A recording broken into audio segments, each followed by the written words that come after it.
Buenos días y bienvenidos a estas 16ª jornadas de la disidencia que, como sabéis, suponen un monumento a la cultura gracias a Ediciones Fides, que ha editado una nueva colección austral de textos revolucionarios imposibles de encontrar hace apenas 10 o 15 años. 16 años seguidos organizando estas jornadas de la disidencia, que son a su vez una concentración de una élite política, militante e intelectual nacional e internacional que no os podéis perder. Los gastos para el organizador son enormes y debe plantearse cada año: ¿podremos seguir el próximo año? Debido a las redes sociales que, como sabéis, absorben la atención de la gente, y la juventud y nuestros camaradas viven una revolución multipantalla, pero desde casa, con el dedo. Yo creo que ya la gente va por la calle con el dedo con un poco de reuma, pero esa es toda la revolución que la gente está dispuesta a hacer en nuestros días. Este año, además, hay que añadir que, como sabéis, los amantes de la libertad y de la libertad de expresión y de la democracia han intentado y han conseguido anular la sala que en Madrid desde hace años utilizábamos para esta concentración. El periódico Público, como sabéis, un panfleto de la extrema izquierda, anunció la dirección donde iban a tener lugar las 16ª jornadas de la disidencia y animó a chusmas antifascistas a que llamaran, molestaran e indignaran a los propietarios de aquel local para que finalmente nos prohibieran acceder al mismo y celebrar las disidencias. Esto me recuerda un programa que seguramente conocéis todos vosotros, Cuéntame cómo pasó. La propaganda es gratuita. En uno de sus últimos capítulos, el hijo y el nieto de los Alcántara, un skinhead, un chaval jovencito, deciden que han de darle una paliza a un pobre sacerdote católico que es negro y que trabaja en la parroquia de su barrio. La policía le interroga: entonces vosotros ¿dónde os formáis? Os formáis en la librería nazi, ¿verdad? Propaganda subliminal.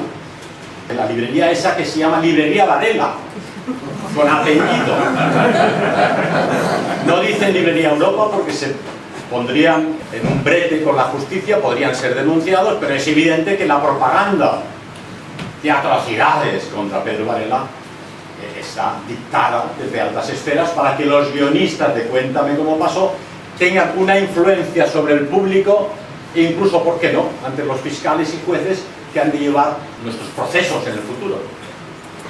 Entonces, la propaganda contraria contra este pequeño grupo, quizá de 200 o 300 personas hoy aquí, es tremenda. Un periódico como Público, un programa de televisión como Cuéntame, dedican parte de sus esfuerzos a combatir la difusión de nuestro pensamiento y de nuestra lucha. Pero me diréis, eso es peccata minuta con los problemas que tengo. Tiene usted aquí a hablarnos ahora de grandes catástrofes para la civilización occidental, pero mi catástrofe personal es la factura de la luz. Todos vosotros habréis notado que si pagabais 50, ahora pagáis 100 o 150, gente que está pagando 300 euros de luz cada mes. Vuestro problema personal, ese aumento de los precios de la alimentación de un 17, un 18%, mientras los sueldos se han quedado congelados. El combustible hace apenas año y medio, 2 años, poco antes de la pandemia, a 1,20 € el litro, a 2 euros, 2,10 €.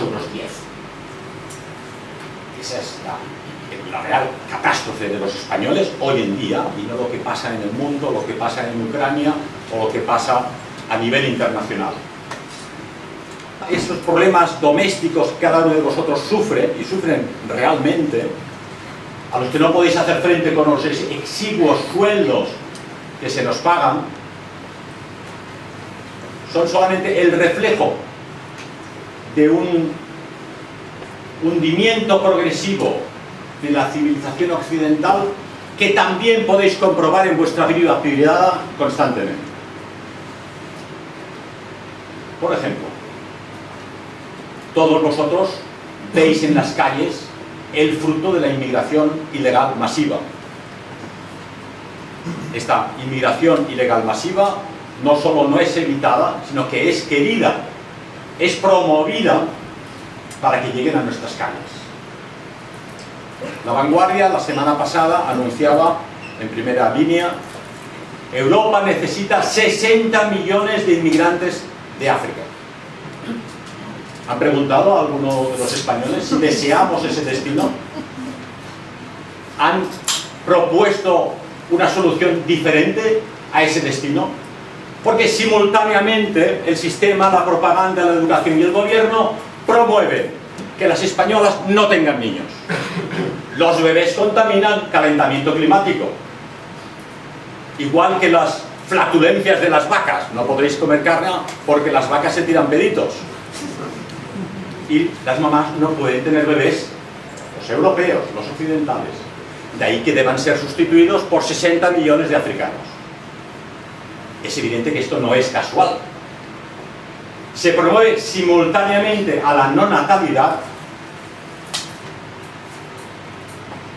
el cambio psicológico de la infancia y de la juventud para que ya no se sientan ni hombre ni mujer, promoviendo que los chicos a una edad tan temprana como 13 y 14 años les propaguen en películas, incluso en films de Disney, en la televisión, en los libros de texto: tú puedes escoger si eres chico o eres chica. Lo que están haciendo es poner en un entredicho a una personalidad todavía no madura, todavía previa a la adolescencia, en una posición de debilidad psicológica y empujados a un destino horroroso. Por ejemplo, el cambio de sexo. No tiene vuelta atrás.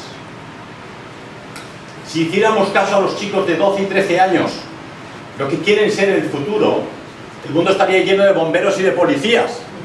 Porque todos los niños a los 12 y 13 años quieren ser bomberos y policías.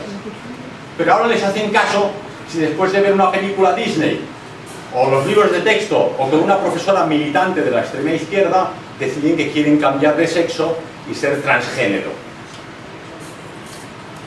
Es un crimen, no es una locura, es un crimen contra la infancia. Pero a su vez esto supone menos natalidad, menos familias. Entonces Occidente se enfrenta en la situación actual a un declive brutal del índice de natalidad. El índice de reposición de la población mínimo es de 2.1 bebés por mujer. Yo digo siempre 3 porque 2 bebés y los pies de un tercero queda feo, ¿no? Pero para poder sustituir a papá y a mamá hacen falta más de 2 bebés por mujer. El índice de natalidad en España es de 1.1. España no se repone a sí misma. España no tiene suficientes bebés, y de ahí que, de forma indirecta, la propaganda de la vanguardia del sistema, hacen falta 60 millones de negros para ocupar el lugar de 100.000 abortos anuales que tiene España. Que es otro problema que, además de vuestra factura del gas, de la luz y de la alimentación, tiene el occidente cristiano. No hay natalidad, la familia está desestructurada y un aborto galopante de 99.000, 95.000 el año pasado, bebés españoles que son asesinados dentro de sus madres. He podido escuchar recientemente la grabación de un bebé que está siendo succionado del útero de su mamá en Michigan, los gritos de ese bebé mientras es destruido y succionado. Es horroroso, francamente horroroso, repugnante, pero el sistema lo ha normalizado, lo ha recomendado, y de hecho las niñas hoy en día, aquellas que aún tienen bebé o van a esperar un bebé, dicen: pues lo más normal, yo lo que quiero es estudiar, irme de vacaciones, tener bebés con rollo, no tengo suficiente dinero.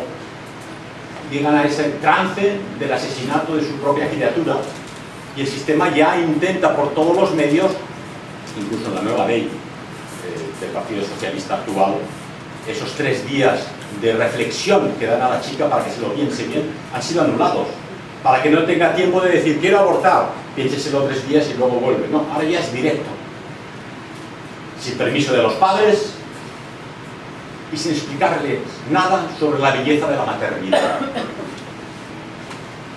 Con estos números de abortos en España, Bueno, en Alemania, por ejemplo, son también 100.000 abortos, pero pensar que en Alemania es el doble de población, 85 millones de habitantes. En Inglaterra y en Francia son 200.000 abortos anuales.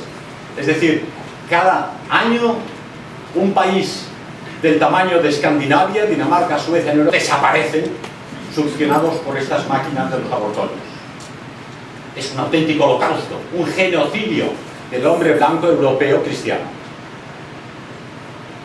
Curiosamente, si leéis las estadísticas del Instituto Nacional de Estadística, hacen una proyección de la población a largo plazo hasta el año 2035 y luego 2070, y dicen a partir del año 2023, el año que viene, la población española empezará a crecer, pero añaden, no lo esconden, gracias exclusivamente a la inmigración.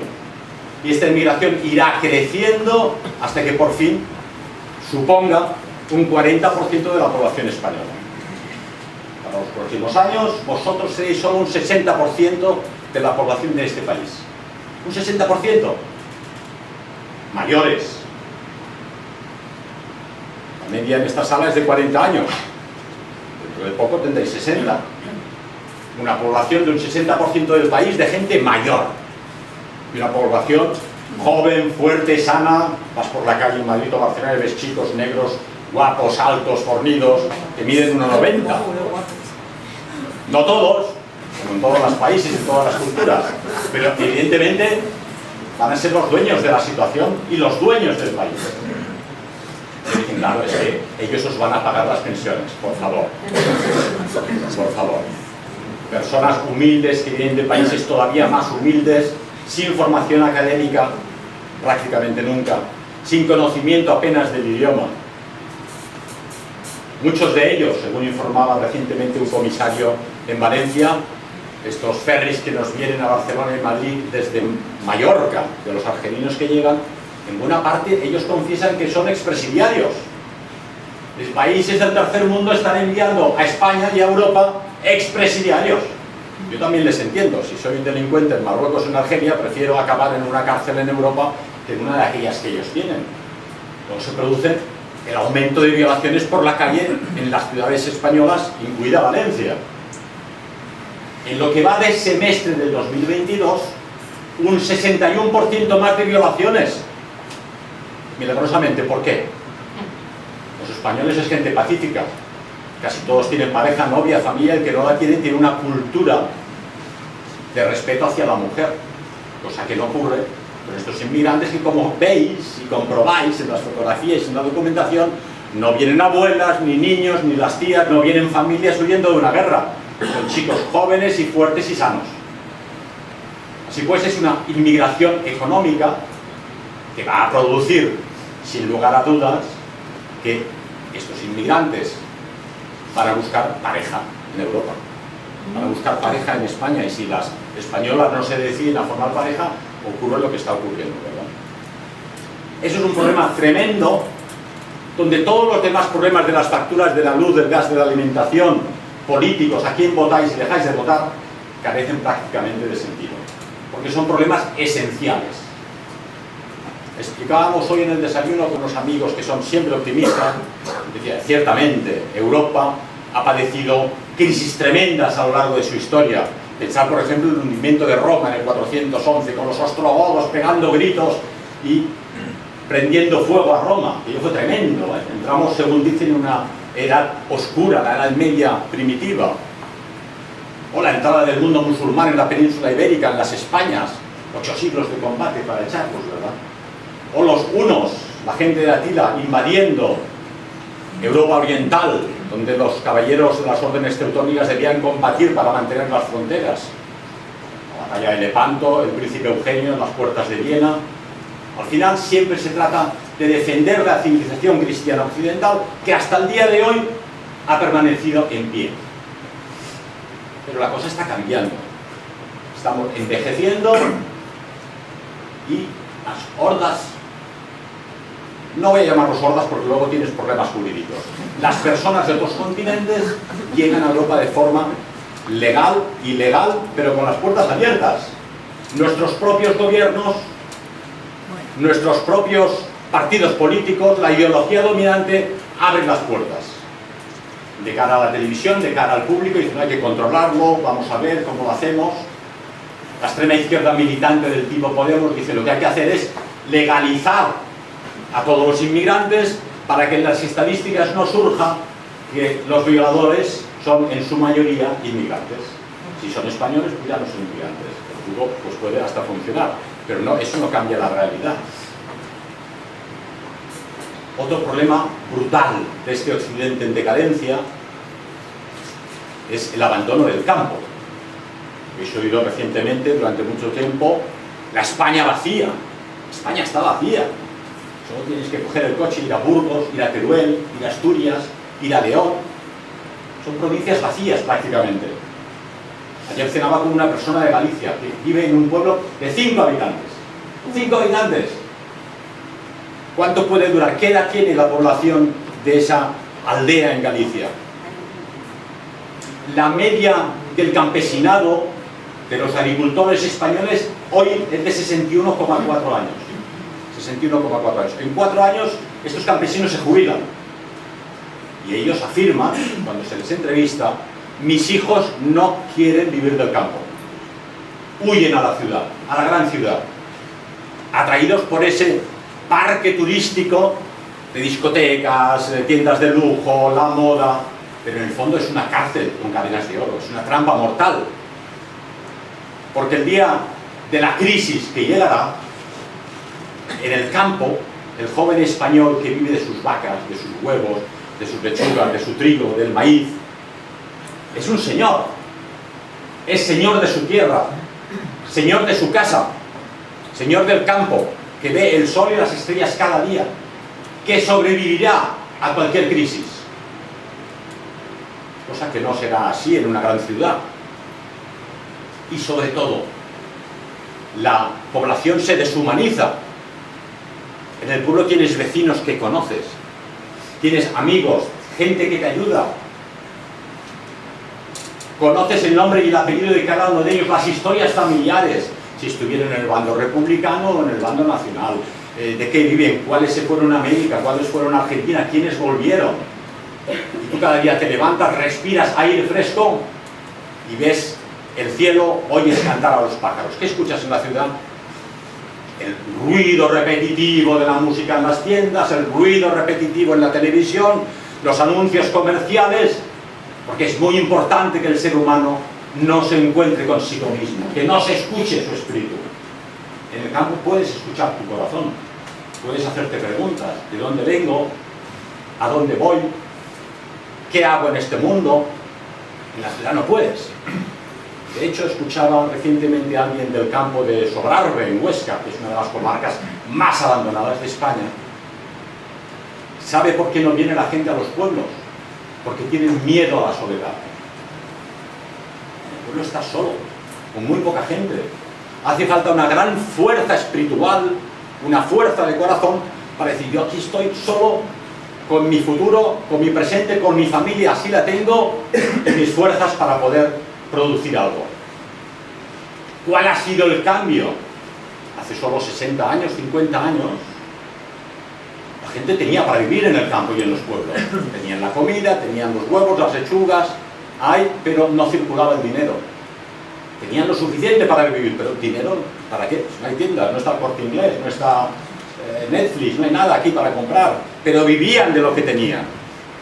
En el momento en que el dinero, que todo lo corrompe, propuso al corazón del mundo agrario, del mundo del campo, ahora tienes una seguridad, tienes un sueldo, puedes irte a la ciudad, puedes irte a la avenida Meridiana de Barcelona, una autopista con edificios horribles a izquierda y derecha, o una barriada de una gran ciudad, donde vas a vivir en colmenas. En ese momento puedo llegar a comprender que la gente tuvo la tentación. Muchos no tenían agua corriente, otros no tenían electricidad todavía, no existía el teléfono. En la ciudad me han dicho que hay teléfono, no tienes que lavarte la cara con una palangana. Pero pagaron y van a pagar un precio muy alto por ese cambio. De modo que ese abandono del campo a largo plazo es un suicidio colectivo de España, de Europa y de Occidente. Sin campo no comeremos, no sobreviviremos, a no ser que Bill Gates quiera ofrecernos algunos insectos, algunos gusanos disecados o algunas hamburguesas hechas con langostas de las que saltan, no las del mar. Esa es la situación real. Tenemos pues el aborto, tenemos una baja natalidad, tenemos una inmigración masiva brutal, tenemos el abandono del campo, y los millennials del campo son apenas 25.000 chicos jóvenes que dicen me quedo en el campo. Harían falta 250.000 para que la producción agrícola continuara. Y no están, no son. ¿Qué está ocurriendo? Los grandes fondos de inversión, que no son tontos, se han dado cuenta, el campo es el futuro. El mundo necesita aumentar la producción de alimentos de forma exponencial, brutal para los próximos 40 años. Y los grandes fondos de inversión han realizado solo en los últimos par de años 1000 operaciones de compra de miles de hectáreas de regadío. Pero en España las hectáreas de regadío son solo un 7% del país, que están quedando en manos de los fondos de inversión. Pero eso no es lo peor es que el fondo de inversión trabaja con tecnología y con una gestión altamente tecnificada que solo le importa el beneficio. Ya no hay contacto con el campesino, con el jornalero, con la tierra, maquinaria que produzca tomates, que produzca trigo, que produzca maíz. Ni siquiera los famosos terratenientes del siglo pasado estaban tan mal vistos, por ejemplo, los cortijos en Andalucía, pero daban lugar, daban trato a los jornaleros que tenían que trabajar la tierra. Algunos incluso cedían tierra a esos pequeños campesinos. Hay regiones como Galicia donde había el minifundio y por pequeño que fuera, el gallego tenía su franja de terreno y su ganado para sobrevivir. Eso se ha acabado. Van a convertir el campesinado y el mundo agrícola en una gran industria. Esclavos, una vez más, de los fondos de inversión. Ese es el único problema, ¿no? Tenemos más, lamentablemente. Sabéis que en Estados Unidos, Leo Strauss, que era un filósofo judío de Estados Unidos, que promovió a una élite de pensadores de su misma universidad, que eran todos del mismo origen, como Paul Wolfowitz, que con los años consiguió implementar que llegaran al Pentágono y que llegaran a los altos estamentos del gobierno norteamericano. Son conocidos como los halcones, como neocon, aunque en realidad sus ideas son de extrema izquierda, pero se venden al público como neoconservadores. Dice, bueno, Paul Wolfowitz es de la época de Bush, de la guerra de Irak, ¿no? Paul Wolfowitz y toda esta gente, herederos de los straussianos, tienen hoy en día a Nuland y a Blinken en el Departamento de Estado de Estados Unidos. Y ellos describieron ya con tiempo la actual guerra de Ucrania. Ellos querían enfrentarse a Rusia, quieren desmembrar Rusia, quieren desmantelar Rusia para mantener el papel hegemónico de Estados Unidos. Un mundo multipolar con diversas potencias no interesa a la potencia económica. Es normal, suele ocurrir, los imperios no quieren discusión. Recordar, por ejemplo, lo que pasó con Cartago, ¿no? Roma les dio para el pelo y acabaron con Cartago después de grandes luchas. Es comprensible que Estados Unidos quiera un mundo hegemónico donde han estado mimados desde la Segunda Guerra Mundial hasta el día de hoy. Pero las cosas están cambiando de forma rapidísima. Este tema lo dejamos para el sábado que viene, donde doy una conferencia en Valladolid sobre el tema de qué quiere Putin realmente. Pero cito hoy la cuestión, cuando menos, para releer y recordar esos documentos de los halcones del Pentágono, de los straussianos, donde dicen claramente no solo que programan una guerra en Ucrania para obligar a Rusia a intervenir en una guerra, sino que les tiene sin cuidado la Unión Europea y que a ser posible hay que liquidar la Unión Europea. Quieren evitar a cualquier precio que los países europeos puedan organizar un sistema de defensa propio, autónomo e independiente de la OTAN y de Estados Unidos. De ahí que fueron, en este documento así lo dicen, hemos de conseguir implementar que la OTAN y las bases americanas se expandan a todos los países de la antigua Unión Soviética, del antiguo Pacto de Varsovia. Hoy las tropas norteamericanas La famosa división aerotransportada de Bastogne, que se enfrentó a las SS en la Segunda Guerra Mundial, está ahora en Rumanía. ¿Qué hace la división aerotransportada que hace 80 años no pisaba suelo europeo en Rumanía? O sea, meter el dedo en el ojo a Putin y a los rusos es evidente, pero eso es lo que ellos quieren. Y el Tratado de Maastricht, ya los straussianos obligaron a implementar que además del Tratado de Maastricht, Europa no podía salir de la OTAN. Es decir, que la defensa de la Unión Europea estaba ligada inexorablemente a la OTAN, es decir, al Pentágono.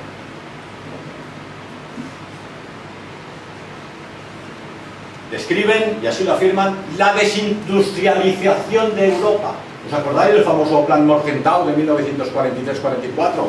Quería convertir a Alemania en un país agrícola, sin industria. Es más, ellos añadían en aquella época que había que esterilizar a los alemanes. Una cosa brutal que afortunadamente luego no tuvo lugar. Ha tenido lugar luego a largo plazo, lógicamente, cuando se les ha convencido de que no tengan bebés. Pero lo hablaban claramente, hay que esterilizar a los alemanes, y añadían, y a ser posible, mezclarlos con otras razas de otros continentes. En ese momento estaba Patton todavía por Alemania, pero hoy en día, ¿quién diría que no está ocurriendo exactamente eso? La mezcla de los europeos con razas de otras culturas. Es un problema tremendo el que tenemos cuando somos vasallos políticamente de una potencia extranjera que está a varios miles de kilómetros de los problemas de Europa. Estados Unidos está vendiendo el gas licuado transportado a 4 y 7 veces más caro del precio marcado para su propia industria norteamericana. Pero estos son los aliados, estos son los amigos. Estamos en una guerra con Ucrania porque vosotros la queréis y nos vendéis el gas 4 y 7 veces más caro, ya comparado con el precio con el que nos lo ofrecía Rusia. No es una cosa de futuro, está ocurriendo ya ahora. Muchas grandes empresas alemanas, muchas grandes y conocidas, por ejemplo, BASF y Acermitol y otras de este tipo, se están yendo a California, que es la Alemania de Estados Unidos. Estados Unidos está en plena decadencia económica y social por su sistema político, y ahora las grandes empresas alemanas se van a Estados Unidos. Son unos ingresos, unos empleos que Europa pierde. Pero no solo eso, todavía más importante. Como sabéis, el sistema que ha tenido Estados Unidos durante 30 años, 40 años de guerras contra Irak, contra Libia, contra Afganistán, ha sido la máquina de imprimir dólares. Imprimen dólares. Pero esto crea inflación, lógicamente, papeles que no tienen valor, no hay problema. Como el dólar es la unidad de pago a nivel planetario, todo ese dinero se queda distribuido en el planeta. Entonces, como los dólares quedan por ahí, en China, en Alemania, en Europa, pues nosotros no tenemos problema, claro. Pero la FED, la Reserva Federal Norteamericana y la Casa Blanca querían evitar a cualquier precio que estos dólares volviesen a Estados Unidos. Y eso es exactamente lo que está ocurriendo ahora. Al boicotear a Rusia, Rusia de acuerdo, pues a partir de ahora ya no queremos dólares. El que quiera gas que lo pague con rublo. El rublo se ha disparado. Decían, no, conseguiremos que haya huelgas en Rusia, que la gente se enfrente a Putin. La economía rusa funciona, las empresas siguen produciendo. Y no solo eso, algo terrible para Europa. Europa, por una cuestión geopolítica y geoestratégica, tendría que estar ligada a Rusia. Rusia es un país blanco, es un país cristiano, es un país de cultura europea, forma parte del gran continente euroasiático, y el gran temor de los straussianos y del Pentágono desde hace un siglo era siempre la unión de Alemania y Rusia. La cabeza, el pensamiento, la organización, la capacidad laboral de los alemanes, con los grandes recursos de las estepas siberianas, con el pueblo ruso abundante, y una alianza que todos querían, desde Catalina II de Prusia hasta Bismarck. Y eso ahora no es posible, porque le hemos dado una patada en el trasero a Rusia y la hemos empujado en brazos de China. Tremendo, idiota, estúpido.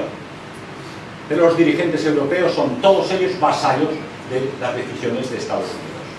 Bien, pues como nadie quiere dólares y ya no es el dólar la unidad monetaria con la que se compran los recursos, esos dólares han vuelto a Estados Unidos. De ahí la inflación actual. Dice, no, la culpa de la inflación no es Putin, Es vuestra máquina de imprimir que durante 40 años ha producido guerras pagadas con un dinero que no tenía soporte en el oro. Los americanos han dicho, esto no nos lo quedamos allí, que es un follón, y lo han enviado a Europa. Y ahora tenemos también inflación en Europa. Tenemos los bancos llenos de dólares inservibles que nadie va a querer en el futuro, porque los BRICS, Brasil, Rusia, India, China, algún país árabe, no quieren dólares. Eso es una derrota tremenda.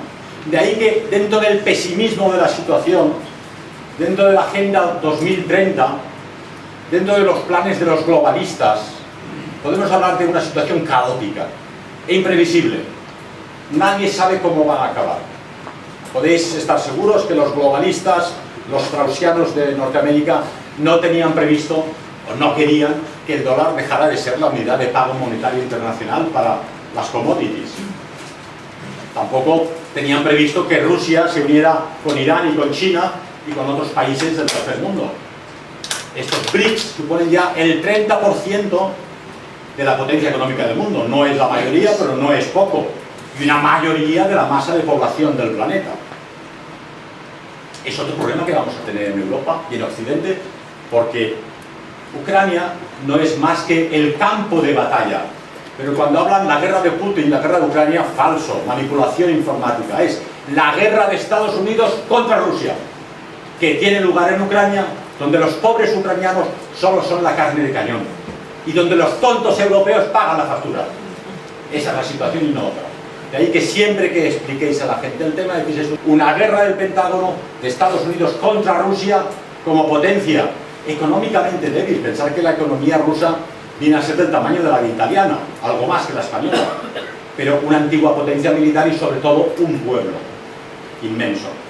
Muchos han dicho, bueno, acabaremos con ellos como hicimos con la Libia de Gaddafi, lo asesinaron de forma brutal, o con el Irak de Saddam Hussein. Armas de destrucción masiva que no existían, pero sí que están las fotos del tesoro del Banco Nacional de Irak, las barras de oro y el dinero real de los soldados americanos que se llevaron a Estados Unidos en bolsas de basura. Dinero que no ha vuelto nunca a Libia ni ha vuelto nunca a Irak. Un robo. Con unos gángsters que se llaman divisiones aerotransportadas y divisiones blindadas. Pero gángsters que trabajan para una élite mafiosa en Estados Unidos. Esa es la realidad. Haremos igual con Rusia. No, cuidado. Rusia es un pueblo orgulloso, un pueblo ortodoxo, cristiano. La semana pasada uno de estos dirigentes straussianos, del mismo origen que Leo Strauss, curiosidades de la cosa, afirmaba: el problema de Rusia no es ni la bomba nuclear que puedan tener, ni que hayan entrado en Ucrania, ni que se enfrenten a nuestro poder. El problema de Rusia es que es un país ortodoxo y cristiano que no acepta las leyes de cambio de género, no quiere aceptar el transgénero, está en contra de difundir el LGTBIQ,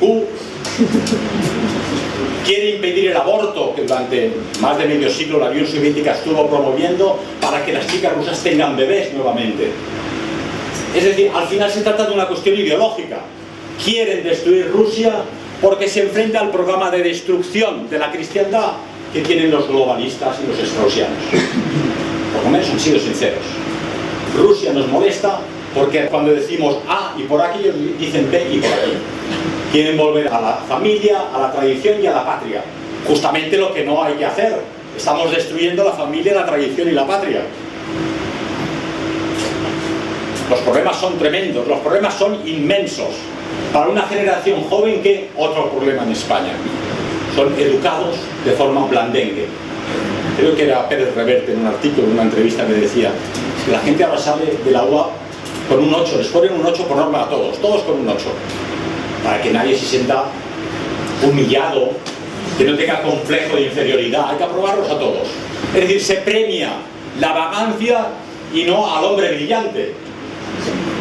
Todos nosotros, y desde luego los nacionalsocialistas, estamos de acuerdo en que a todo el mundo hay que ofrecer las mismas posibilidades en el inicio. Todo el mundo ha de tener posibilidades de educación, de sanidad, de estudio y de trabajo, pero no al final, porque entonces rompes la selección natural de los mejores. Hay que premiar a los brillantes, al que más estudia, al que más trabaja, al que por naturaleza es más inteligente. porque el país necesita élites. Solo hay que ver el Parlamento y el gobierno español para darse cuenta que hace falta élites. Entonces, una juventud que además, sobre todo, no está acostumbrada al dolor. Han crecido entre algodones. No saben lo que es el hambre, no saben lo que es la austeridad, no saben lo que es el sufrimiento. Nosotros en nuestra juventud hacíamos vivac en el Pirineo, seguimos haciéndolo aunque ya no somos jóvenes. Podíamos habernos parado en un refugio de alta montaña, o un hotelito, una pensión, pero queríamos dormir con el saco de dormir al lado de un río bajo las estrellas. Honestamente, se pasaba siempre frío, incluso en agosto. Algún día llovía y te mojabas. Pero y lo que disfrutábamos bajo aquel cielo inmenso lleno de estrellas, donde podías ver pasar las Persíades, por ejemplo. Pero sobre todo nos educó en la dureza, nos educó en la austeridad, nos educó a poder pasar frío si hace falta, a mojarse y tener que caminar un día mojado, apretar los dientes y ya está. Disfrutas más de la sopa calentita por la noche. Y todo esto os lo explico porque he leído recientemente un trabajo sobre las famosas Nápola que fueron creadas en Alemania para la educación de nuevos dirigentes para el país. Nationalpolitische Anstalt, instituciones para la educación nacional política de jóvenes alemanes. Bueno, ¿qué les decían? Mata a los demás, comete crímenes, asesina, odia, no, en absoluto. Seleccionaban a los chicos de cualquier familia, fuere cual fuere su pasado ideológico y el de su familia, y los seleccionaban aquellos que tenían carácter. Primero carácter, y luego también inteligencia. Los educaban en la austeridad, en el orden y la disciplina. Hay que hacerse la cama al levantarse por la mañana. Bueno, es que no lo va a ver nadie. Hay que hacerse la cama por la mañana. Hay que poner los zapatos en orden y han de estar limpios cada día. Habéis de tener un sentido de misión en la vida. ¿Qué queréis hacer en la vida? Vosotros os debéis a vuestro pueblo y a vuestra patria. Y recientemente una investigadora ha llevado a cabo un trabajo documental sobre estos chicos de las Nápola, la mayoría de los cuales sobrevivió a la guerra porque eran muy jovencitos al acabar la guerra mundial, y quedó sorprendida de que casi todos los chavales que habían pasado por una Nápola en los años 70 y 80 eran personas de éxito económico y social, habían creado empresas funcionando, personas, afirma, lo cual me hizo gracia, de una gran preparación física, con 60 y 70 años, porque habían estado acostumbrados a hacer deporte desde pequeñitos y lo han seguido haciendo toda su vida, y sobre todo con un sentido de misión en la vida. Yo he dicho en varias conferencias anteriores que el milagro económico de Adenauer y Erhard en Alemania después de la guerra se debe a la Hitlerjugend de Hitler, que fue educada en estas Nápoles. La gente se reía, pero esta investigación académica me ha dado la razón. Todos aquellos chavales después de la guerra eran gente preparada para luchar, para sufrir, para levantarse temprano, y era gente brillante. ¿Qué tenemos que hacer nosotros para enfrentarnos a este mundo? No podemos fundar las Nápoles, las van a prohibir, pero sí podéis fundar una Nápola en vosotros mismos, en vuestra familia, en vuestro círculo de amigos. Si podéis comer mucho, comer menos. Es que hay de sobra, sí, pero eso no te educa. Para la educación lo importante no es solo renunciar, sino saber renunciar cuando no tienes necesidad de renunciar. Si puedes dormir 9 horas, duerme 6. Podrás levantarte por la mañana y, como hace mi abogado, escribe libros, escribe novelas de éxito. Pero hay que levantarse a las 6 y estar escribiendo de 6 a 7 antes de desayunar. Podréis rezar, podréis ir a misa cada día, lo cual nos lleva a un tema también muy importante. La columna vertebral de la civilización cristiana, la Iglesia Católica, se viene abajo. Escuchaba un programa reciente, en España hay 6.000 parroquias, 6.000 sin párroco. No hay vocaciones, los seminarios están vacíos. No hay vocaciones.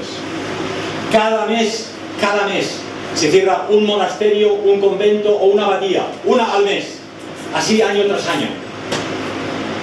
Cuando ves algún programa de información de los monjes de clausura, ves 3 o 4 muy ancianos, acompañados por 3 o 4 un poco más jóvenes que vienen de Hispanoamérica, afortunadamente, y que ya no pueden mantener aquella institución, aquella cocina, la limpieza, la calefacción, y los envían a un asilo de la Iglesia Católica y cierran el monasterio o el convento. Es una tragedia. El cura decía con razón, el problema no es solo que no hay vocaciones, porque el sistema ha erradicado la trascendencia del corazón humano, sino que no hay bebés. Si vas a Asturias, a la Facultad de Ingeniería, apenas tienen 3 o 4, porque no hay bebés para cura ni para ingenieros. No hay bebés. Y ahí llegamos a un tema fundamental. El sistema se mantiene y enloquece a la juventud porque ha erradicado a Dios del corazón de las personas. Erradicando a Dios, ha erradicado la fe y ha erradicado la fortaleza de la persona. Nuestra fortaleza es primeramente espiritual y luego física. Hemos de hacer como los chicos de la Nápola, estar fuertes, flexibles, hábiles, ágiles mentalmente, pero sobre todo debéis tener fortaleza espiritual. Y a causa de ello, ¿qué sucede? Otro drama español. Los suicidios. ¿Habéis visto en la prensa algo sobre suicidios? ¿En la televisión? Nada.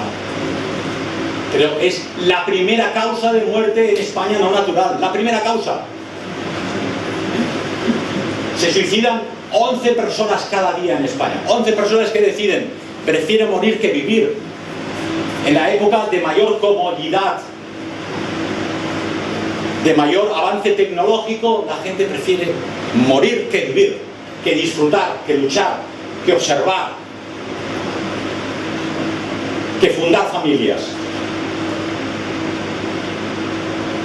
Es un auténtico drama que gente joven se quiera quitar la vida porque no es capaz de hacer frente al mundo que nos rodea. Si la gente que habría de levantar el país para la próxima generación decide suicidarse, ¿qué futuro tenemos? He dicho que se suicidan 11 cada día, pero son 200 que lo intentan cada día. Afortunadamente muchos no lo consiguen, no son hábiles ni para suicidarse. Pero un hecho muy interesante psicológicamente hablando, gente que ha intentado suicidarse y no lo ha conseguido, no lo vuelve a intentar nunca más. ¿Y sabéis por qué? Porque se encuentra que se ha quedado ciego de un ojo y ahora tiene que luchar para sobrevivir con un ojo que ha perdido, el otro que ve mal, y esa lucha por la supervivencia con una minusvalía le anima a luchar por vivir. Otro ha quedado en una silla de ruedas para toda la vida, pero el hecho de estar en silla de ruedas le dice, tengo que luchar, tengo que aprender, tengo que caminar, ya no se quieren suicidar. Es decir, el gran problema de la juventud occidental es la falta de una meta, de grandes ideales religiosos, políticos, familiares, patrióticos. Si no hay ideales, ¿para qué estamos en este mundo? Estamos en este mundo para dejar reflejo del amor de Dios y esparcirlo entre nuestros contemporáneos. Pero como Dios ha quedado erradicado, ¿quién habla de Dios con los niños? En el colegio, ¿no? ¿Quién habla de Dios con los niños? ¿Los papás? Pocos. ¿Qué educación? Yo recuerdo en mi infancia, los jesuitas o los salesianos nos daban unos tebeos que eran la vida de los santos. A mí me encantaba leerlos porque eran vidas heroicas previamente. Los santos, antes de ser santos, han de ser héroes. Renuncian a las riquezas, a la familia y a la comodidad para dedicarse a los demás, para un gran ideal. Pero la gente joven hoy, ¿qué ideales tienen? Tienen ideales de los shows transgénero y de cosas similares. Otro gran problema de España y de Occidente es la pérdida paulatina de la libertad de expresión. Han mencionado antes la ley de memoria democrática. Pero esta ley de memoria democrática pervierte el derecho. Porque la misión del derecho es regular el presente, la sociedad presente, no decidir el pasado. Y lo de democrático es de chiste, porque tú no puedes decidir la historia en un parlamento. La historia la deciden los documentos, los investigadores y la realidad histórica, pero no democráticamente. La historia es de esta forma porque lo hemos decidido. Es casi orwelliano, ¿verdad? Y pervierte a su vez la historia, porque lo que pretenden con esta ley es explicarnos su historia, no la historia general. Y la prueba la tenéis en que en una época con tantos problemas están empeñados en desenterrar a Queipo de Llano, en desenterrar a Franco, en desenterrar a José Antonio I de Rivera, en tirar abajo la estatua del general Yagüe, Pero a su vez aquí en Madrid podéis pasar por los nuevos ministerios y veréis estatuas de Indalecio Prieto o Largo Caballero, que no eran santos, precisamente. Y tenéis calles de Santiago Carrillo o Dolores Ibarruri, y tenéis paracuellos del Jarama aquel lado. Es decir, quieren imponer su historia porque no han digerido una derrota militar que ahora quieren ganar en épocas de paz. Pero lo importante de esta ley es demostrarnos que en nuestro país, hoy, aquí y ahora, se está cercenando la libertad de expresión. Y el sistema consigue amedrentar cualquier idea de patriotismo, cualquier idea de nacionalismo, cualquier idea de amor a la propia identidad con mitos históricos. Leí ahora recientemente un librito del profesor Peter Schifferle. Lamentablemente se ha suicidado,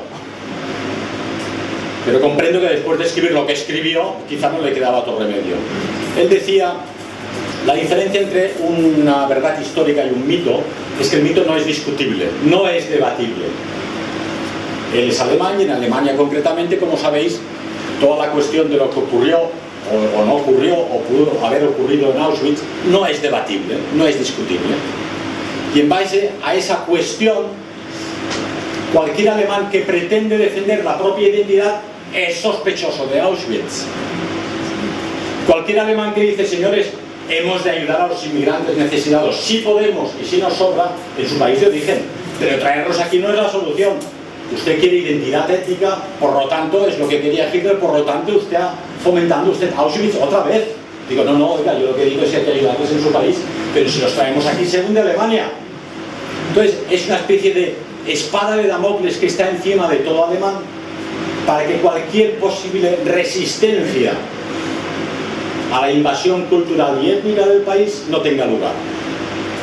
Pero pensáis que en España es diferente.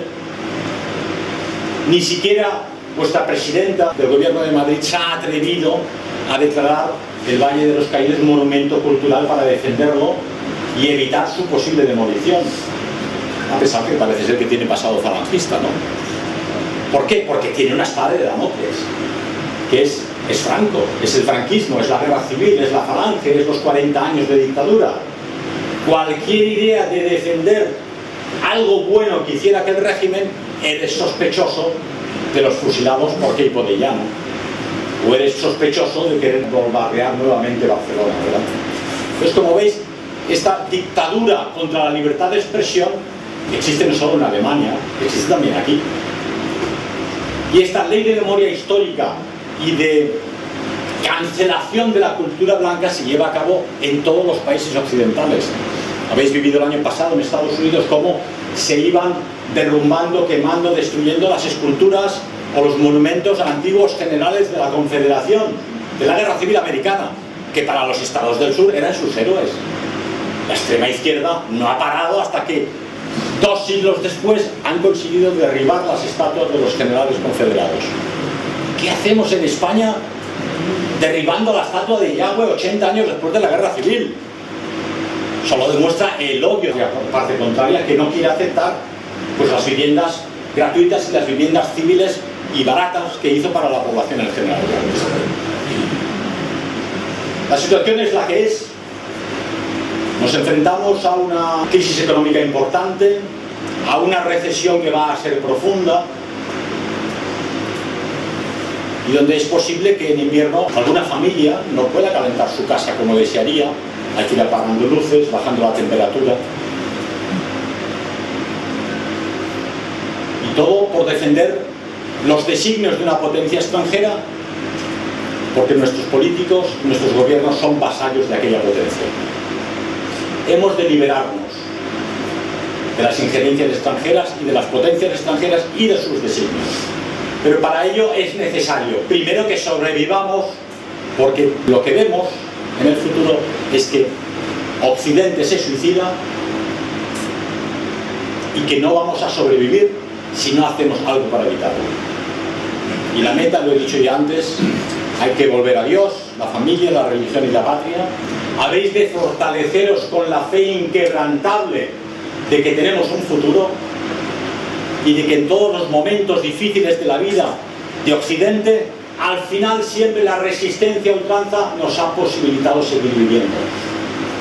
Habéis de formar a la juventud, a vuestra familia, a los niños y en vosotros mismos el carácter de los chavales de las Nápoles. Pero sobre todo, por favor, buscaros una novia y fundar familias.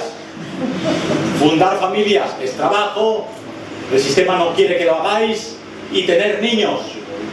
Y más de 2.1, porque con unos pies por ahí no vais a hacer nada. Tener 3 bebés por cabeza. Y fundar esas células de hombres cristianos, blancos, europeos, que con respeto y buena vecindad con otras razas y culturas, prefiere defender lo propio a sucumbir.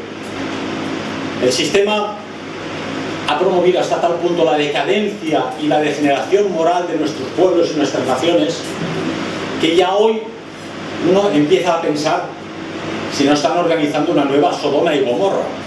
Pensar que el Senado francés recientemente acaba de admitir la pedofilia, ya no la LGTB, la P de pedofilia si el niño autoriza con 13 años. Es un crimen. Un niño de 13 años que puede decidir. Y sobre estos temas de la transgresión sexual, leí un chiste muy curioso el otro día. Oye papá, las mujeres van al ginecólogo, ¿verdad? Sí. Y los hombres van al urólogo, sí. ¿Y dónde van los transgéneros? No, ese chico, igual al psiquiatra.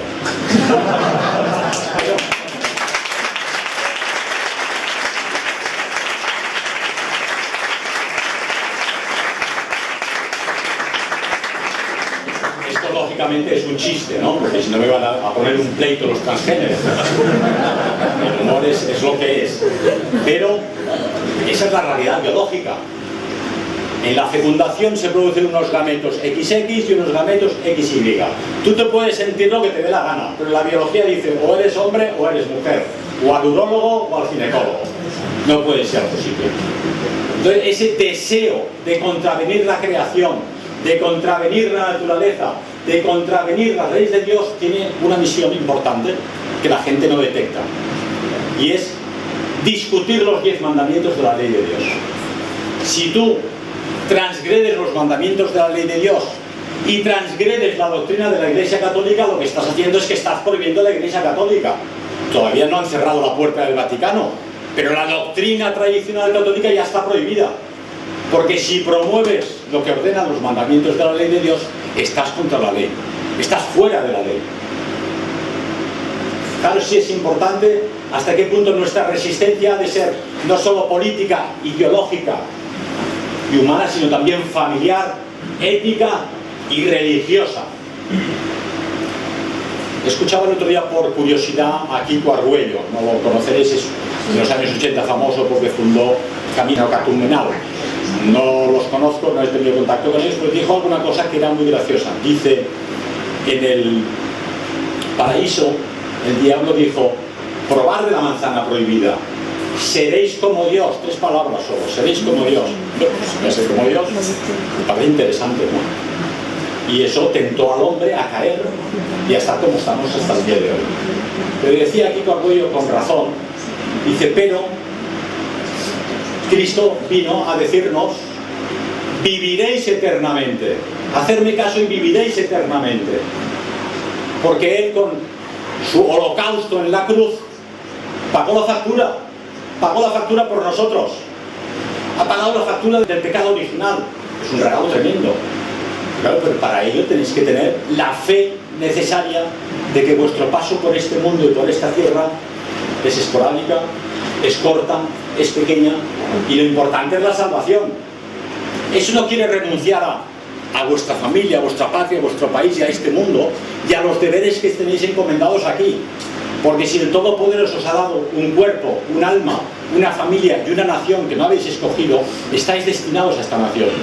Estáis destinados a cumplir con vuestra misión personal en esta vida, a ser ejemplo delante de los demás. Sea esa pues la misión. Y advirtamos al enemigo de la humanidad algo que ya fue advertido hace 2000 años. Hay de aquellos que perviertan a uno de estos pequeñuelos, porque más le valdría ponerse una piedra de molino al cuello y tirarse al mar. Gracias.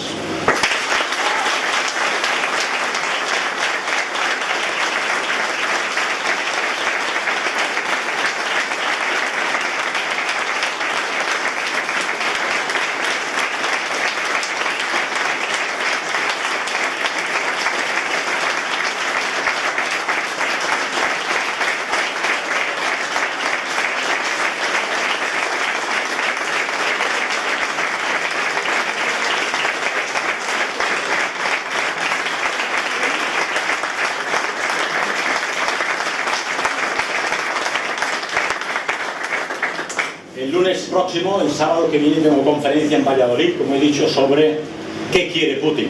Aunque la pregunta sería más bien qué quiere el Pentágono. Pero el lunes tengo un juicio en Málaga. Un juicio en Málaga por una conferencia que pronuncié en 2015 sobre las consecuencias de la inmigración masiva. Eso supone, según el Movimiento para la Intolerancia de Esteban Ibarra, un delito de odio, del que me habré de defender como pueda. Es poco probable que salga bien parado de ello, y el año que viene tendremos el gran juicio contra Librería Europa, ¿verdad? Pero vuelvo a decir lo que hemos dicho en muchas otras conferencias. ¿Quién no ha estado en prisión de aquellos que tenían algo interesante que decir? No temáis a la prisión ni a la persecución, porque esos son medallas que os ponen en el más allá.